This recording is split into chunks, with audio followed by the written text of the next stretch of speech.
Guys, it's Boxing Gossip here, and I'm talking about last night's card on Box Nation that was headlined by Liam Smith. Liam Smith is a really interesting fighter. He actually fights in a manner that's completely dissimilar to the rest of the Smith brothers. You know, you look at Paul, I'd say Paul's a very ABC type boxer. You look at Callum, he's a very upright guy who likes to fight long, who likes to throw rangy power punches. You know, and Liam Smith represents something completely different. You know, Liam Smith is a seek and destroy stalker.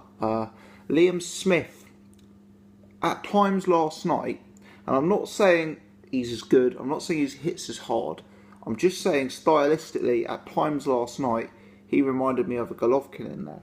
He was following his opponent round, he was walking him down, he was pushing him back, and he was punishing him, you know. And there's a nastiness to Liam Smith's game. You know, you look at Stephen Smith, Callum Smith, Paul Smith in the ring. They're kind of quite even guys. They're quite, you know, they seem like stand-up citizens. You know, Liam Smith, there's a bit of a malice, a bit of a nastiness to his game. I don't know if anyone else sees that, but the way he fights, the way he throws punches, the look on his face.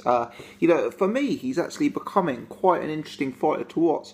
I think I heard last night that he scored his last 7 fights. He's won his last 7 fights by knockout. And, you know, I've never really, up to this recent streak, thought of Liam Smith as a big power puncher. But actually, looking at him, you know, he's developing into quite a knockout artist. And don't get me wrong, he doesn't have maybe the one-punch fight-changing power that Callum Smith has. But what he has is the ability to grind you down, to wear you down, to push your resolve and to break you down in the ring.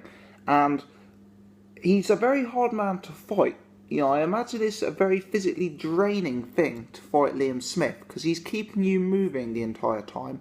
He's keeping you circling the entire time. He's keeping you on your back foot the entire time. And he's bringing this kind of relentlessness and this pressure. And, you know, I've got to say, I'm starting to rate Liam Smith more and more. Now, I suppose we've kind of got to temper this by saying that the level of opposition Liam Smith has been in with is actually gradually decreasing, which is somewhat frustrating. He won the vacant title, I think the guy's name was John Thompson, you know, and that guy was very unproven, but appeared to be a classy enough boxer who Liam Smith was, on my card, well behind at the time of the stoppage. You know, John Thompson was absolutely outboxing him for the early rounds, but Liam Smith ground away, kept up the work rate, kept up the pressure, and Thompson sort of seemed to gas and have a bit of a collapse midway through the fight.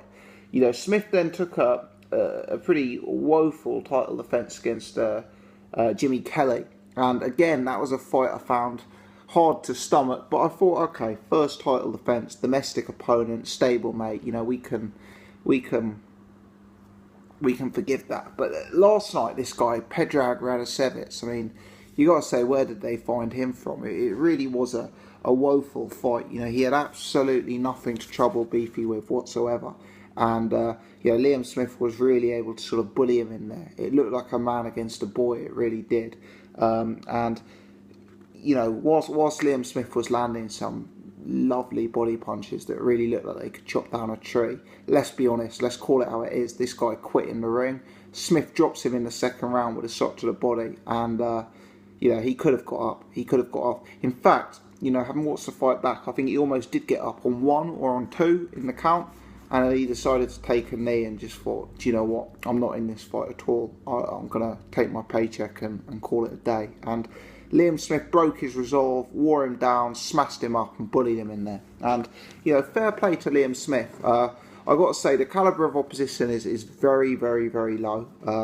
Liam Smith certainly hasn't fought or beat anyone who you'd consider a top 10 person in his division. But the way he's doing it is in pretty good fashion. And he looks like a very competent fighter who's going to be very tough to beat.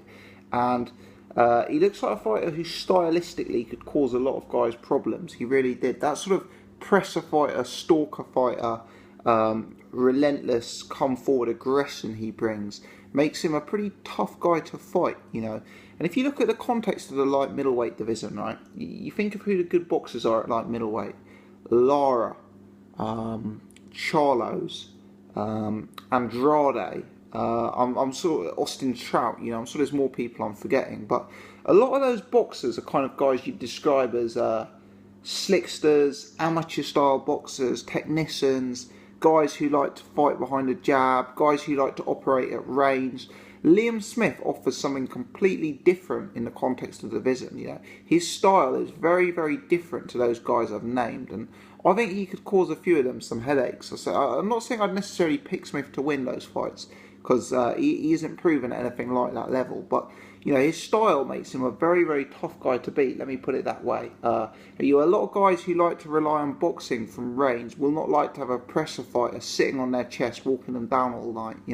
That makes a lot of fighters feel very uncomfortable and prevents them from doing the work that they love to do. So, watch out for Liam Smith.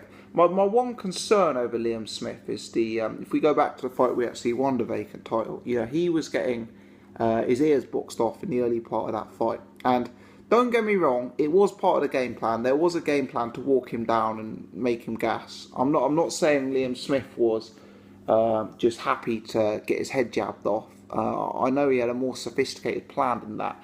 But you do wonder if someone like Erislandy Lara, you'd make Lara a favourite over Smith on pedigree, obviously, anyway. But you do wonder the way Thompson fought him that night. Could someone like Erislandy Lara just run rings around him and Smith not be able to close down the ring on him? So, that's my concern. Frank Warren's talking mega fights. He's talking Cotto, he's talking Canelo, he's talking Kell Brook.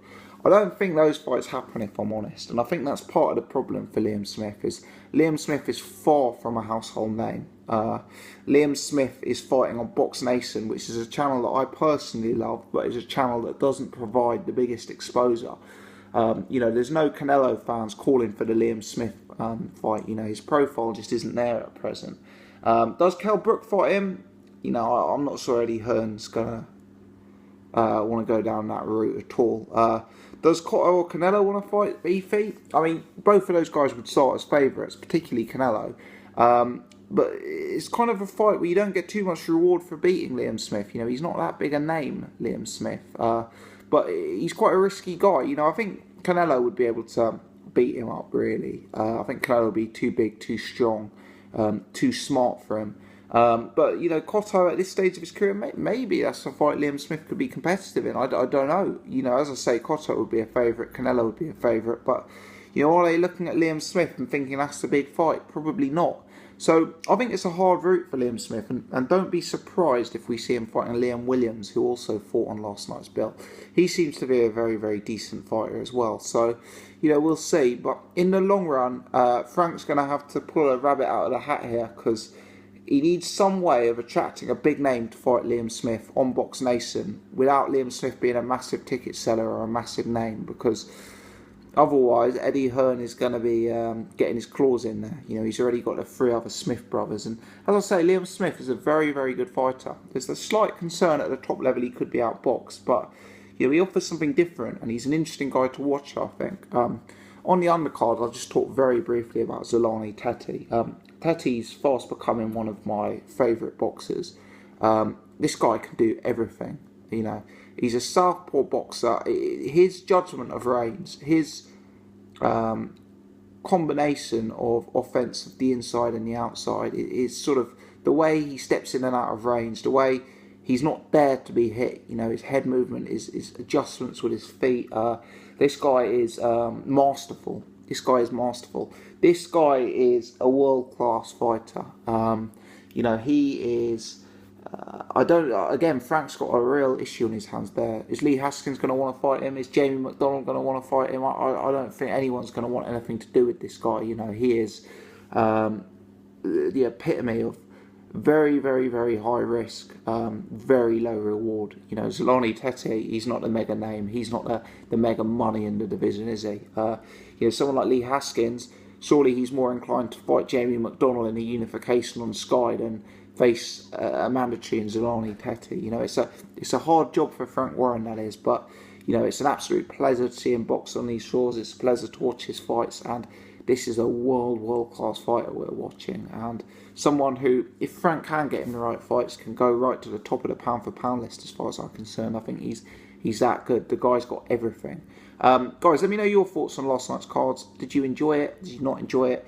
Neither of the fights we've discussed, Tete or Smith, were competitive fights. That's a bit disappointing, but despite the fact the fights weren't competitive, two very interesting fighters, two fighters who are a joy to watch, fighters who complete different styles, but nevertheless give the impression of being real solid operators. Let me know your thoughts. If you've enjoyed this video, hit the thumbs up button. If you're new to the channel, please do press subscribe. Many thanks for watching, guys.